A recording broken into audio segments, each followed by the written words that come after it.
Okay, I'm gonna level with you. Having a little bit of a case of the Mondays right now.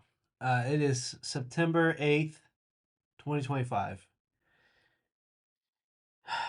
and in all good faith, went live about an hour ago. Try to recap Sunday's message for you guys, and did 20 some odd minutes of that, only to find out that I have no sound.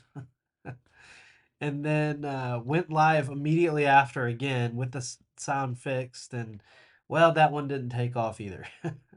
So um, my intention was we had a great Sunday morning yesterday, but we had several missing that were sick and otherwise unable to be there, and I wanted to recap because our live stream on Sunday didn't work either, and so wanted to try to um, recap Sunday morning in order to be an encouragement to you, so that you'd be in the know. I'll be honest with you, since I've done this twice already this morning, I'm a little burnt out on it.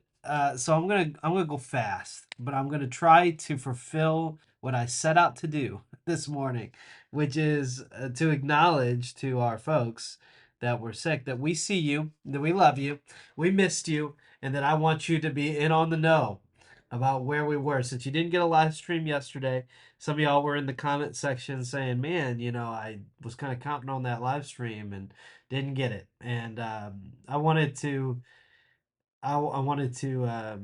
meet you at that point of need, and encourage you with Second Peter.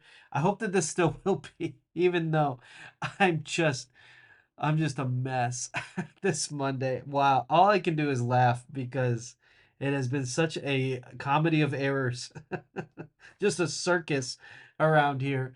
Oh my goodness.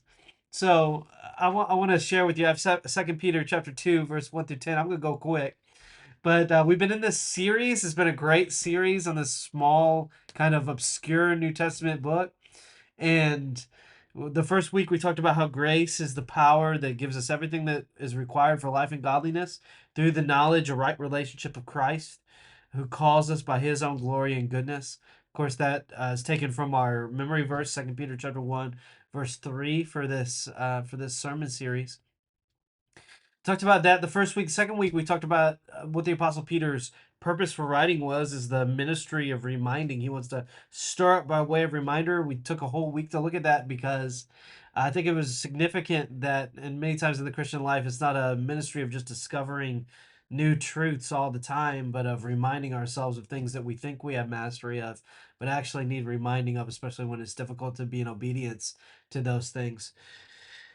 And when the rubber meets the road on our beliefs. The third week, we looked at how true the word is, how true the Bible is, and the gospel is. And it's an eyewitness testimony, it's a prophetic testimony, it's a divinely inspired testimony. But all that is good. We have the power, we have the word preserved for us. God keeps reminding us of these things and how to be obedient to Him. But another factor is just the false prophets that they were dealing with back then. And what Peter aims to show is that just as there were false prophets in the Old Testament, there are false prophets now. Well, we would say as believers in 2025, just as there are false prophets back then, well, there are false prophets today too. And so we talked about this idea of the Lord knows. We don't know how to get out of these things. We don't know how to work our way out of these trials and situations that we find ourselves in, but the Lord knows. And so if you look at verse 1 through 3, I have it up there on the screen.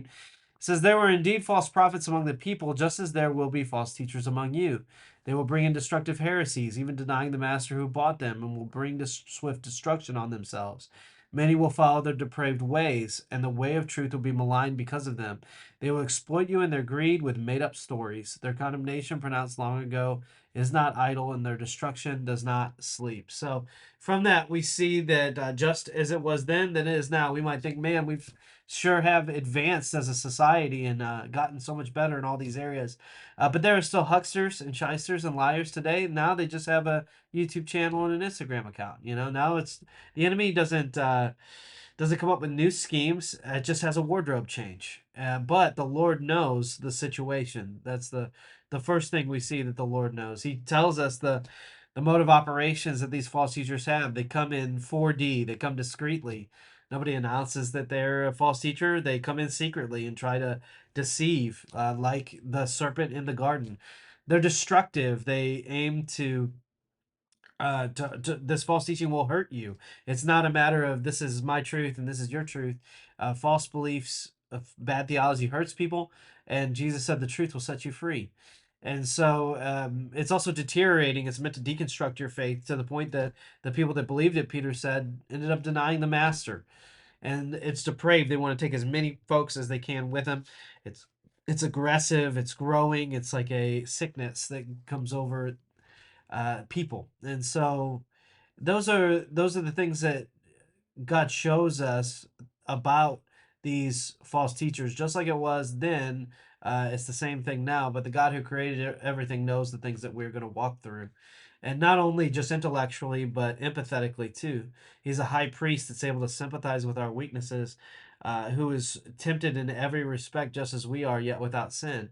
And so the great thing about God in flesh is that Jesus understands what it's like to be in the presence of people that are trying to influence you for bad, to lie to you, to trick you, to manipulate you, to reject you, and yet he won the victory. And so the Holy Spirit teaches us how to discern truth from error and how to walk through these things as well. Not only does God know the situation, but He knows the stories as well. If we looked at verse 4 through 7, I'll let you read that, but Peter shows us he travels through all of these situations, all of these stories, all of these examples of God judging the unrighteous and rescuing the righteous. That's true of the angels that fell into judgment. It's true of Noah. It's true of Sodom and Gomorrah. It's true of righteous Lot from Sodom and Gomorrah and those sort of things. And so he's building an argument. If this is true, then we can trust him today. It's kind of like a courtroom case that is decided by legal precedent set more than 100 years ago, but it's still true today. It's setting the legal precedent of what we can expect today. God gives us that record of his faithfulness. He's going to continue to be consistently faithful on to today. We might joke about righteous Lot, that statement, but Lot is righteous like we are righteous. We're declared righteous by faith. And now, if we follow that line of reasoning through to verse 9, it says, if all of these things are true, and then if you pick that up in verse 9, it says, then the Lord knows how to rescue the godly from trials and keep the righteous under judgment, under punishment for the day of judgment. And so we see that he was faithful in all of those situations. Now we can extrapolate from that. We can apply from that he's going to be faithful even today. And that's hope for us. That's hope for our tired souls when we seem to be burdened under trials. These false teachers mean to destroy faith and households and whatever else could be for their benefit. And the thing is no different now. It's the same problems with new packaging. But God still knows how to rescue from trials. And the call of this sermon was a call to put renewed trust in Jesus, to say, well, God knew, and then to turn to say, well, God knows in my situation as well. And it's a cycle of trust and worship that even God intends to allow us to walk through for our good and for his glory, that we're faced with situations where we have to trust him. And whenever he delivers us from those things, we worship him and we're able to trust him with the next situation as well, trusting in his character and in his acts and understanding who he is. So that was Sunday morning. There was a lot more to that, but maybe someday we'll revisit this in a different form. But I wanted to at least have some sort of video, just because I heard the need and it touched me, and so I wanted to at least make an effort in that way. And uh, really had a difficult time this morning, and I'm just kind of laughing it off. You got to do that with some things, but just had a difficult time. But hopefully this final third video will reach you. We also introduced our Missouri Missions offering this month.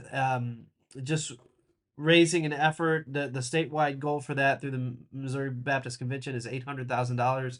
We're trying to raise 0.1% of that, $800 with our church, to go towards Missouri missions and just funds really dozens of ministries in our state, and as a good thing to participate in. We also talked about men's breakfast this Saturday. It's going to be great to get a group of guys to be together in fellowship, learn some people's names, I think, because we got some new folks, and to have some prayer and some study and encouragement together. And Fall Festival is coming up just a month away now. And so we want you to be a part of that too and invite your friends and neighbors as well to that. So clocked in right at 11 minutes. Hope you have a great week. Hope you're having a better Monday than I am. And may the Lord be glorified in your life as well. See you when I see you. Feel better. Y'all that were not feeling well, y'all that were traveling, be safe. And and can't wait to see you guys again whenever the Lord allows that to happen.